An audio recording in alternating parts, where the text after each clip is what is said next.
How can I listen to the consumer? How can I fix problems the consumer has and might not even know? And how can I create products and services around this so that I can make a change? Today, we are talking about digital transformation at the huge company, Philip Morris International.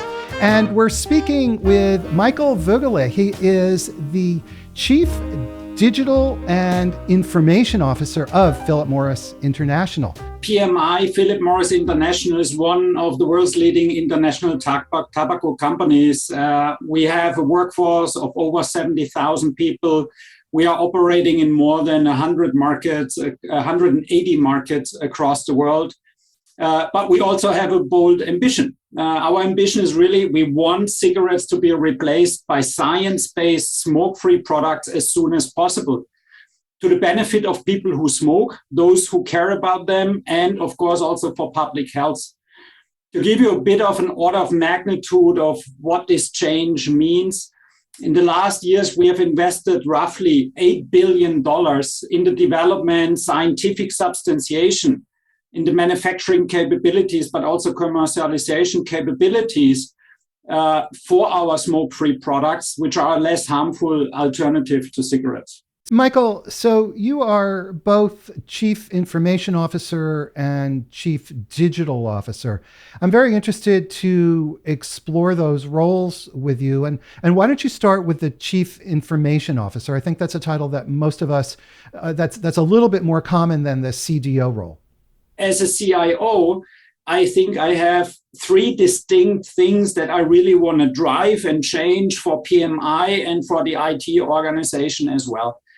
And there's those three pillars, which the first one is about how do we deal with the legacy that we have built over the last 10, 15, 20 years. These are assets, these are systems that actually work well and have served well in context of the old way of how we have been doing business and the old products that we have been selling. But now they're a little bit in the way of actually changing and transforming the organization. So there's a core aspect of looking into how do we renovate, how do we simplify, how do we reduce that footprint of legacy applications. The second pillar is how do we bring state-of-the-art technology into the organization? So how do we actually utilize the advancements and those fast advancements of technology in our organization? We talk about APIs, we talk about a different way of integrating, we talk about cloud computing, AI, ML as just some examples that are not new, but that have been very difficult to bring into an organization because of the legacy I've been talking about. So we have to look at those two things. And then at the end, it's also what I'm really talking a lot to my teams about. Look, we are not transforming for the sake of technology. We are transforming for the sake of creating products and better experiences for our customers and consumers.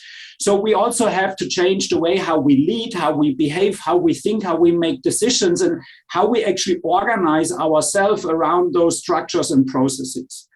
So these are three distinct things that I think are very important in my role as a CIO. And that's, I would say, my strategic pillars in that role. The CDO role, I think, has also changed over the last couple of years. But if you look at the CDO role, for me, the foundation lies actually in a key topic. And I don't know where I picked this slogan up or whether I came to it myself. But if you invest heavily into technology, which a lot of companies do in their digital transformation, but you don't change and adapt your organization, the structure, the people, the processes, the way how you organize yourself, what you get is just a more expensive old organization. So there's a people-centric part that looks across the entire organization, all the functions and all the markets and affiliates. And we have to actually address adjusting both sides equally and in sync to actually yield the benefits of technology investments to the better of our customers and consumers. What I find most interesting is it seems that by having these two roles, you're ensuring that internal technology, namely IT as in your CIO role, is fully aligned to the business strategy and where the business is wanting to go, and then ultimately tied to the consumer experience as well. When you actually create an IT strategy in the organization, you have already lost, because actually what you focus about is investment into technology and not so much into value and impact for the entire organization. So for me, there's one company strategy, and there is consumer centricity, there is financial shareholders and stakeholders. So there's a lot of things that we have to weave into those business strategies. And today, technology has to be an integral part of it. And I think when you look at those two distinct roles, that is where I can make the biggest impact, by combining a view on the business, by understanding our business and our processes, including the nuances that we might see from one market to the other, and actually have the right answer, how technology can help us to actually overcome issues, to solve business problems, or even to accelerate the strategy execution. You know, what you're describing in a way is kind of the ideal that people talk about for the CIO role. But why was it necessary, or why did you add on the CDO part? I think the CDO part gives me, on the one side, a formal role in the organization. Now, this might be sounding a little minor, but it's actually, there is somebody who is accountable and in charge, defining with the senior management team and how we actually drive our strategy forward, and has the ability to link and synchronize it with the technology investments into the organization. Now, Michael, if I give you an example, very classic but very simple example, the way how IT investments and budgets have been distributed across the business in the past was very easy, because we said, okay, what happened a year ago? Let's take the pot and just slice it into pieces and give each function a piece of it. Now, this is not the optimal solution if you want to actually optimize the outcome, because then you have to look at the total demand. You have to actually look at what is the priority and what supports in the best possible way the strategy execution. And that's where you allocate people, money, and resources to actually drive the strategy execution. And that might mean that one function gets a little bit less money than last year, but actually we have a balanced, in the strategy embedded, and into the strategic execution plan embedded allocation of money and resources. So I think that's a pretty simple example, but you have to take this view from a company perspective and not from a functional leader point of view to make those changes in the organization. And we do have a very interesting question from Arsalan Khan on Twitter. And Arsalan says, if you're moving towards smokeless products, how have you handled resistance to the status quo culture? In other words, should the CDO/CIO be responsible for culture change for the entire organization? And if I can generalize it, I think this is really that culture change question. And what is the role of the CIO, and what is the role of the chief digital officer in culture change? Number one, I don't think that in an organization, just by title, you are accountable for a certain piece and you're the only one that has to take care, and all the rest can lean back and say, okay, maybe Michael will fix the culture issue, or Michael will change the entire structure. I don't think that's the reality. But I think what is the reality, that with the way how we have changed our executive team, bringing external experience in, outside perspectives into the organization, when we looked at today, we don't really focus as a senior executive team just on our teams and our function and our work, but that we take a horizontal view on what's best for PMI to achieve our ambitious targets. You will see that this is more about groups of people that are aligned and jointly actually drive the decision-making around changes. And our chief HR officer, of course, is an important ally in this for me, because we talk about, on the first hand, how do we create confidence across the 70,000 people in PMI that the target that we have set ourselves can be achieved? And on the other side, how do we bring the people the competence to be part of that journey? Because we have significantly changed from an indirect business to a direct business, from a simple one product line to a multi-category, from a basically simple product to electronics. Yeah, if you just think about this order of magnitude, you can understand what new skills, not just on the technology side, but also on the business side, are required. And that, therefore, we as an executive team at PMI are clearly focusing on exactly those two things. How do we provide confidence we can achieve what we have said? And how do we give the people the confidence? The other way around. How do we create the confidence and then help through heavy investment into training, learning, and people initiatives to also create the competence across the entire organization to move to this new way of doing our business, but also into the new way of our product portfolio and in the different set of products we're offering today. Do you consider yourself to be a change agent? How important a part of your role is driving organizational change? If you look at the senior executive suite in all companies, I would almost say is the most important role is a change agent role. Today, I don't think we can go back to a time where we had a product, we were successful, we have created these boundaries for the competition to enter, and we're sitting there and celebrating success. Today, I mean, all those influences, societal influences, technology change influences, consumer behavior influences, competition that we have never been thinking about entering into our field of business, all those forces require us to basically constantly adapt, change plans to actually be still relevant in 5 to 10 years from now. So I think a key role for everybody in a senior executive team is actually to focus not so much on your KPIs. I think they are important. Everybody needs OKRs or OGSMs to have clarity around target and measure how you do. But at the end of the day, bringing in this human aspect and saying transformation is done by people, by human beings and not human doings that just hunt for the targets. Therefore, our effort needs to be on the people. And that is what I call mostly change management work that we actually do every day. As I've spoken with the best CIOs and with virtually all CDOs, it does seem that change dimension, driving change, is a really fundamental part of the role. I mean, if you look around you, we have to acknowledge the last 3, 4, 5 years, everybody has been talking about one thing. It's a digital transformation. And what is transformation? It's changing, right? So it's actually about changing a lot of things. And actually, it's even more important. It's about letting go of things that have made us successful in the past and acknowledging that you can't just lean back and say it's done. It is a constant change, and we have to let go constantly of things that were successful in the past to make room for new skills, new relationships, partnerships, new ways of working, but also new business opportunities.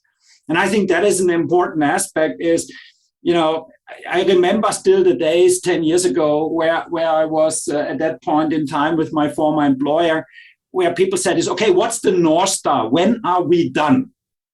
And I still recall, I said, okay, let's define what done means. And then we figured out, I mean, this will change every 3 months. So you can't actually define something done in today's world. It's too much change, and the acceleration of that change actually means you have to create this comfortness of feeling uncomfortable. Discomfort, or rather comfort with ambiguity. Yeah, I think one of my former colleagues, a great person and mentor for me, Glenn Bennett, he was saying, I have to start feeling comfortable with feeling uncomfortable. And what he meant is really, I think we will never go back to times where we have constant environments, but we will always have changing environments, and we need always to adjust. We have an interesting question on Twitter from Anna Wilgan, who asks, what are the most important or the key skills for an innovative, future-focused chief information officer? And more broadly, and she goes on to ask, what is the relationship for the CIO, or how important are these change organizational transformation skills for a chief information officer? Yeah, look, I don't think if everybody shares my point of view, but I think it has served me well in my career. I think this combination of you need to understand the business. If you don't understand the business, the industry you're operating in as a chief technology or chief information officer, you will run into problems. Second, you need to reflect on how technology can actually support that industry, that business, those challenges that you have. So you need to basically be able to abstract, to see the things, not just the ones that are there, but the things that are coming, to be a little bit proactive and start combining them with regard to the relevance to the business and the industry you're operating in. And I think these are two elements that I think we have to think more and more about. It's not just about technology skills. It's not just being connected to startups. And it's not just talking about great things that happen in supercomputing and the convergence of AI. That's all really great stuff. But I think as the work that we do, a lot of the things are actually more focused on the horizon 1 rather than actually on the horizon 3. And I think that is relevant because that's where you create impact. That's where you can achieve results. And that is where we also need to focus our work on. We have a question on LinkedIn from Christopher J. Blackwell, who asks, how would you explain the value of digital transformation to the board? Look, the question is, would I actually explain the value of digital transformation? I think that's the first question we should ask ourselves. I think I would never go into the room with my board colleagues and start explaining the value of digital transformation. I think that is exactly the point we also discussed before. If you're not talking about the business, the industry, the challenges we are having across the various functions, if you're not the one that also has the ability to bring those things across the functions together, because actually that's a great advantage of IT. You see everything, you know all the initiatives, you know what's happening in all the functions and areas of the business. So your role also is actually to bring those things together and make sure that they're in synchronization. So I would never go into a meeting and actually say, I need $500 million to actually make a great digital transformation. I would then go in and say, how do we invest our resources and our money on driving our business strategy forward? And if we can, and if technology can help us to accelerate or even achieve better results, that's fantastic. But that's not what technology is about. It's not about explaining digital transformation. It's not about explaining technology spend. And I think this is where I had a wonderful conversation with Nigel Vass from Publicis Sapient, who just wrote a book a few months back. And he says, we have to go back to actually renaming digital transformation to digital business transformation, because actually we're not talking about technology change. We're actually talking about how we change our businesses and the way we work with the help of technology. And I will say, thank you for that answer, because far too often digital transformation has become this kind of black box buzzword that doesn't have a lot of meaning. And you are forcing a kind of mental rigor and discipline on the term to open it up and say, okay, what are we actually trying to do here? You can go back to Forbes magazine, PricewaterhouseCoopers, all the big consulting companies. They've done these great surveys in the past where they actually ask, are you in a digital transformation? And 99% of the companies said, yes, we are. And then they asked, okay, have you been successful? And then, 84% said, no, we failed. Now, what does it mean? If the digital business transformation failed, it means actually your company is potentially going to be out of business in the next couple of years, because actually it's not about bringing technology into the organization. It's about fundamentally changing the way how an organization is structured, how an organization thinks and behaves. and puts the consumer into the center of the decision making. And that is, I think, clearly something where we need to differentiate the two things, where we also have to differentiate that digitalizing something is just about putting something from a paper into zeros and ones, but it doesn't change the way how we work. A digital business transformation is actually about changing the way how we are structured, how we work, and how we decide with the help of technology. And I think we have to be very clear in making those minor but distinct difference in the way how we talk about digital transformation.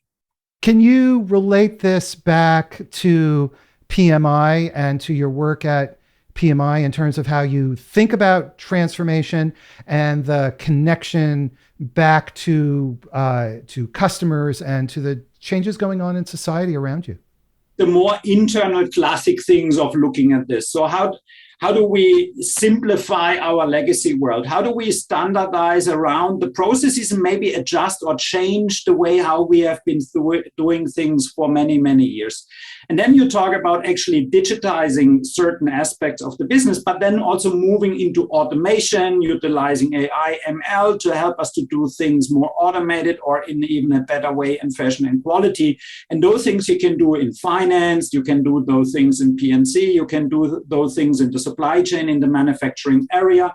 So when we talk about, for instance, very simple example, in our manufacturing environments, the manufacturing of our products is very sensible to climate change within the manufacturing environment. How do we use AI, ML actually to optimize the quality of our products by providing the right conditions via the HVAC in those factories? Very simple examples how technology can help us to produce better products in a way that we have never been able to do it before. Because we have been monitoring more manually and adjusting the air conditions and the air humidity. Now, on the other side, we also, with our smoke-free products, have now a little bit more freedom in the context of how we can create awareness about the category and the benefits of the category. So now we are moving, like many companies, more and more into a direct engagement with our consumers to actually show them the scientific substantiation behind it, that our 500 scientists have created in our Neuchâtel research facility. We can show them how it impacts their personal health. We can actually go into a one-to-one engagement, personalized engagement with our consumers to help them to do what is really difficult, because it's actually a behavioral change in switching away and stopping to smoke. So we can actually help them much better in a one-to-one way with the digital capabilities that we have today to actually go through that change with them. How you convert, or how you think about threats in the environment and convert those into opportunities. Threats can come in our industry from legislation, threats can come from competition, threats can come through ourselves in the sense of we are not delivering the product quality or the benefits of the product that we are promoting. So there's multiple ways of looking at this. But I think when you look into this, what is extremely important and what the organization has learned pretty quickly, you have to look at your consumer journey. You have to understand those touch points and those distinct, decisive moments in that consumer journey. And you have to actually not just then use this from a marketing perspective, but you have to close the feedback loop back into your science, back into your product development teams, so that you have that closed feedback cycle that you actually get from the consumer, but then influences the way how you design or improve or create new products. So I think that is a very important way, because when you have that, you can create an advantage, a head start against the competition you're having. And second, you can create conditions that also from a regulatory perspective are extremely important. And I want to give you an example. I think we all were in the aftermath of the crisis that happened in the US when we talk about Juul and how the market developed there. We have this firm belief that youth access prevention is extremely important. None that is not a legal adult smoker should have access to our products. Second, we also have a firm belief that this is not about growing the market, but it is for a distinct consumer segment, which are legal adult smokers. So we would never sell a product of ours in the smoke-free category to somebody who is not a smoker. So I think when you look at those two things, how do you do this at global scale with currently almost 20 million users? You have to rely on technology. You have to rely on age verification at purchase or at point of delivery. You have to actually also think beyond that and say, even after that, how do I prevent kids to pick up the device when it's lying around somewhere? So how do we create technology solutions that actually only unlock the device when we are age verified person is picking it up? So we start to think really a long way ahead of bringing technology in to solve imminent problems of the category, and actually want to be the ones that set the standard and set actually the real industry standard when it comes to also being compliant and only addressing the people that can actually benefit from the new product category. You made a point that I think is very interesting. You said that it's important to close the loop from the feedback you receive from consumers back into product development. And it seems for many companies that are talking about customer experience, this is precisely where the gap lies. Is customer experience is kind of a relatively superficial concept, really a marketing concept, but you're talking about customer experience in a much more deep and profound way. Many of the listeners have applied this, and we talk about NPS score, customer NPS, employee NPS. These are nice indicators of actually whether you're delivering something to the consumer, but it doesn't help you to really understand how you can improve. Yeah? And when you look at us and the category that we're creating and the ambition that we have, it is really about you can only create impact, not just by creating nice experiences or services. You can only create impact when you really fully convert a smoker to the smoke-free category. So this conversion aspect is important. And as it is behavioral change, it's pretty difficult. So we have to close that loop and understand how we can basically help to do that behavioral change by the best way of the product experience, but also by the service experience. Otherwise, we will not create the impact that we have set ourselves out for to create by 2025. And we have another question, a really interesting question from Twitter, from Elizabeth Shaw, who says, how do you move a large legacy business like your smoking business at PMI to create or add a digital business? I've joined PMI in the beginning of 2019, and that was a point in time where the organization already had gone through a massive journey. But I think I mentioned a little bit the investments and the numbers in the beginning about our smoke-free category. I think when you actually look into the organization and you look at what are those 70,000 people actually doing, you can say the vast majority of those people have been completely taken out of the existing business, have been reallocated towards the consumer direct, the awareness of the category, and making sure that we actually, our products deliver against the promises that we have made, and focus really on developing those categories. If you think about it, it's almost like putting the old on autopilot while you move your crew in the plane over to fly a different plane. And I think this is the key of the success, is the seriousness, the dedication from the entire board with the support of the non-executive board to actually say, this has to happen. And if this has to happen, we shift our full attention towards that category and towards the new way of doing business, and put the stuff that we have done in the past on autopilot. So this is, correct me if I'm wrong, the real substance of the digital transformation, what you just described. I think maybe it's not the real substance of digital transformation. I think it's the real substance of becoming consumer-centric. Because you can say, I'm consumer-centric, but you're still spending your marketing money and all the other things and nice things you have been doing in the past on the old things. If you want to be consumer-centric, you have to say, okay, what's the problem of the consumer? how can I listen to the consumer? How can I fix problems the consumer has and might not even know? And how can I create products and services around this so that I can make a change? That is about consumer centricity. It's really about reallocation of resources, people and money towards that piece of the business. And I think that is a fundamental piece. You can't really go in and say plan B, plan C, or give it a try with half the money. I think this dedication, this belief of this will work and we will make it happen. I think it's a fundamental piece of that change. I think most people working in business want to do the right thing. They want to satisfy their consumers, and yet customer experience is so hard. Where do companies tend to fall down, and why is what you just described so elusive, so difficult? The key piece is really about you have to let go of things that made you or your organization successful in the past. Now, how do you do this? Yeah, it's actually understanding is, okay, just because it was successful in the past doesn't mean it's going to be successful in the future.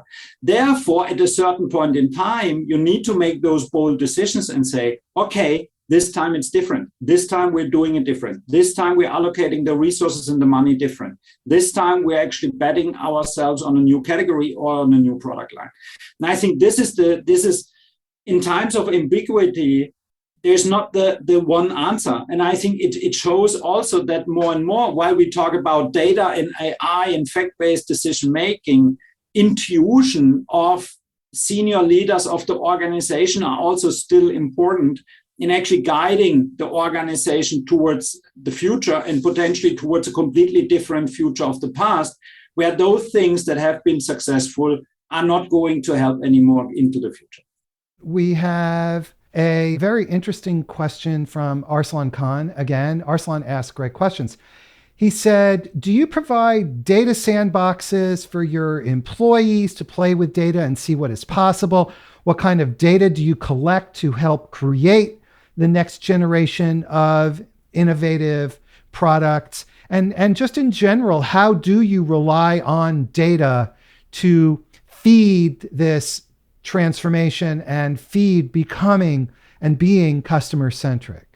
No, we are not providing data sandboxes. I sometimes think, a sandbox is something for kids to play in. We're not in the playing business. We're in the real world, in the real business. So there's a lot of issues in actually doing that. You have to anonymize the data. You have different data protection regulations. You have to potentially even think about, okay, who has access to which part of the data because of segregation of duty environment. So just providing a data for people to play with, I don't think it makes a lot of sense, because what is the problem you're trying to solve? The problem is not I want to play with data. The problem is a business challenge or a business problem or the acceleration of a strategic project. Now, this is real life stuff, and that's where you need to figure out, do I have the data? Do I have the data in the right quality? If I don't have the data, where do I get the data? But it's really serious, and it has to start with a business problem, with a business challenge, and not with people playing around with anonymized, meaningless data at the end of the day, because what do you do with it afterwards? Now, the other question is really about collecting data, right? And I think with IT systems, we have always been collecting data, and mostly internal transactional data that we could use to analyze our performance. Most of that was backward looking. Now, in today's world, you can really think about, and I think we talk about the edge devices, we talk about the IoT elements, we are talking about how this influences my supply chain, we talk about the consumer engagement and how we learn about the specific needs and personalize this engagement with the specific consumer. So we are actually doing, I would say, almost the same thing that every company is doing that is in the business of CPG or FMCG, that has a direct relationship with consumers. But the same applies, of course, also in the indirect channel when we talk about our customers and partners in the distribution network. where we can analyze and actually digitalize a lot of the business, and actually by that gain more and more insights into data that we can use to make better decisions or even to automate certain aspects of the process.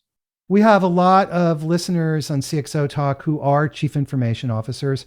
And what advice do you have for CIOs who want to become closer to, I think historically we would say closer to the business, but let's say closer to the customer, because that was a real emphasis that you made earlier?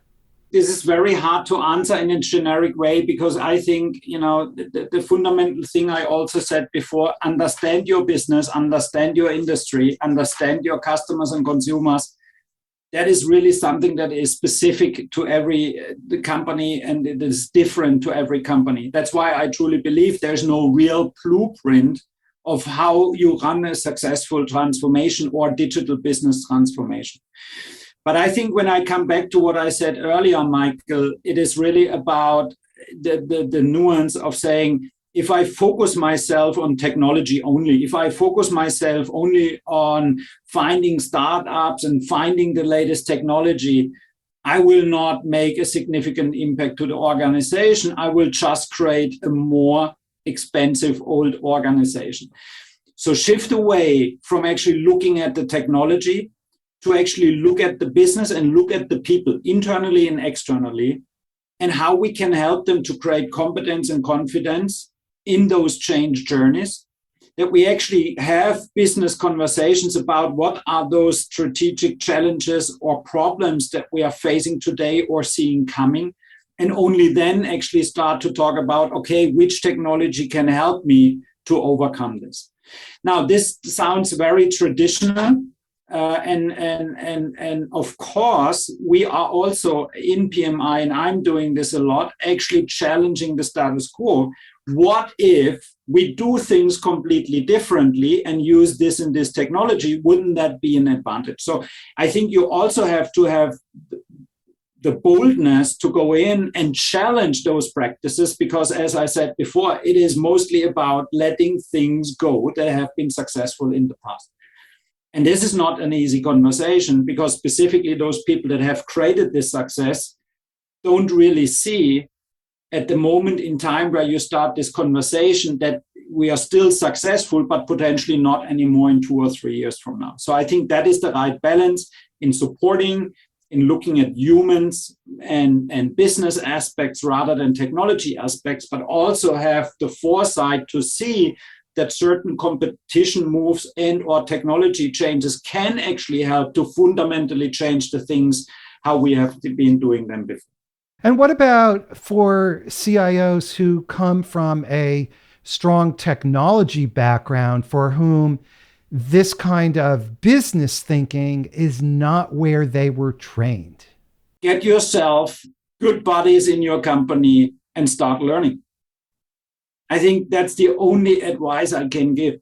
Now, I've done my technical studies. I have spent the first 10 years of my career as a software engineer with SAP. So I can say I have also been, or I am an engineer, but I very quickly found out that most of the problems, and potentially even back then in my SAP days, customers had with SAP solutions were not actually a technology issue.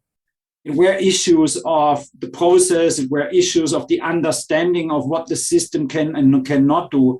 So you have to go out of this view of a box and saying technology will fix everything. I think this is all not only an advice I give to peers as CIOs, but it's actually a conversation that I have a lot with my IT teams, where I say is, stay curious. And if you have created expertise in the technology field, that's perfect. That's super, because it will help you a lot. But start understanding the business and the processes that we are working against, because the combination of this will make it a multiplier, more impactful and powerful. And it will not help the company only, but also your own career. And I think finally, to finish up, you just mentioned the IT team. What's the composition of the digital team? So your CDO hat, what's that team look like? Look, on that side of the team, we are not really talking about a team that is in a structure and you have 5 direct reports and they organize. So this team is really about senior people across the organization coming together on a project-based way of working and actually saying, okay, how do we create competence? How do we create competence across the business in the context of that the people understand what digital, what technology, what data is all about? How do we can help people that actually talk about agility and agile ways of working, that this is a fundamental different way of being organized and empowering people. So, and for an example, as a team, we came up and said, okay, let's train all of our process owners on product ownership through a safe training. What does it mean to be a product owner and how is it different to be a process owner? And what are the advantages? Now, the interesting part is a lot of people came back and said, oh, I didn't know this is a much more disciplined and a much more rigorous process than all the things we have done in the past. I thought this is about not knowing and just going and doing stuff. So I think you can see that bringing this into the organization together with my peers and colleagues from other functions is, I think, the powerful element of doing that. Because what we want to avoid is that the rest of the organization sits there and says, hey, here's the CDO. He will transform the organization. So let's focus ourselves on the things we have been doing so far. It has to be inclusive. It has to be embedded. And it has to be cross-functional. And the best way of doing this for us was in actually organizing this in a project-based way of working. And let's give Arsalan Khan, who has one more last question, let's give him the final word. He wants to know, does digital transformation ever end? No. You can remove the digital and potentially in 5 years from now, we will put another word in front of it. But I don't think business transformation will ever change. If you're not acknowledging that there is no end to change, I think you have already lost. And I think, I don't know who it said, whether it was Amazon or Microsoft, I want people to come into the office every day as it would be their first day. And I think what was meant by this was really about curiosity, fostering curiosity in every day, again, challenging what we have been doing and figuring out new ways of doing stuff. And that is, for me, transformation. This is about creating change and leading the organizations through that change to sustain the success of the past also in the future. Okay. Michael Voegele, Chief Information and Digital Officer of Philip Morris International. Thank you so much for being with us today and taking time. Michael, thank you so much. It was a pleasure. Everybody, thank you for watching. Before you go, please subscribe to our YouTube channel. Hit the subscribe button at the top of our website so we can send you our great newsletter. We have amazing shows coming up. Check out CXOTalk.com and we will see you again next time. Have a great day. Bye-bye.